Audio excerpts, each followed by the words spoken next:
एक बुजुर्ग हज के सफर पर गए थे। जब वो एक जगह से गुजर रहे थे, उनके हाथ में एक थैला था, उसमें कुछ पैसे थे। अचानक एक चोर उनके हाथ से थैला छीनकर भाग गया। जब चोर काफी दूर निकल गया, तब अचानक उसकी आंखों की रोशनी खत्म हो गई। आंखों की रोशनी जाते देख उस चोर ने रोना शुरू कर दिया। जब लोगों ने चोर से पूछा, भाई क्या हुआ, तो वो कहने लगा, मैंने एक आदमी का थैला छीना है। वह कोई बड़ा अल्लाह का करीबी बंदा लगता है। मेरी आंखों की रोशनी चली गई। खुदा के लिए मुझे उसके पास पहुंचा दो, ताकि मैं उससे माफी मांग सकूं। जब लोगों ने पूछा कि यह किस्सा कहाँ पेश आया, तो कहने लगा, फला नाई की दुकान के करीब पेश आया। लोग उसको उस दुकान पर ले गए और नाई से पूछा कि इस तरह का कोई आदमी यहाँ से गुजरा है, आप उसे जानते हो? उसने कहा, मुझे उसका घर तो पता नहीं, हाँ, मगर नमाज के लिए वह आते जाते रहते हैं। अगली नमाज के लिए फिर आएंगे। ये लोग इंतजार में बैठ गए।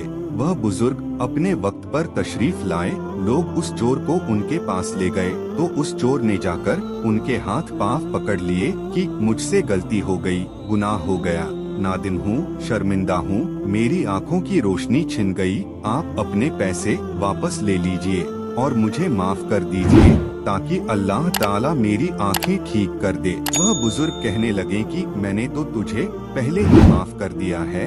यह सुनकर चोर बड़ा हैरान हुआ, कहने लगा, हजरत मैं तो आपका थैला छीनकर भागा और आप कहते हैं कि माफी मांगने से पहले ही माफ फरमा दिया। वह फरमाने लगे, हाँ, मेरे दिल में कोई बात आ गई थी। फरमाने लगे, मैंने एक हदीस पढ़ी जिसमें नबी अकरम सल्लल्लाहु अलैहि वसल्लम ने फरमाया कि कयामत के दिन जब मेरी उम्मत का हिसाब पेश किया जाएगा, तो मैं उस वक्त तक मीजान के करीब रहूंगा जब तक मेरे आखिरी उम्मती का फैसला नहीं हो जाता। मेरे दिल में यह बात आई कि अगर मैंने इस चोर को माफ नहीं किया, तो कयामत के दिन यह मुकदमा पेश होगा, और जितनी देर मेरे मुकदमे का फैसला होने में लगेगी, अल्लाह के नबी अलैहिस्सलाम को उतनी देर जन्नत से बाहर रहना पड़ेगा।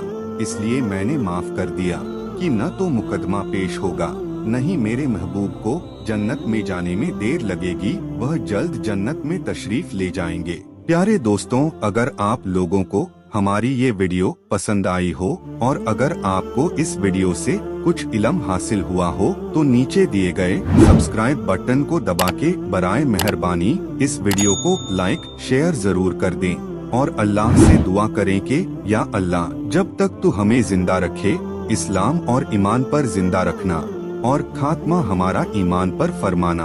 आमीन या रब्बल आलमीन।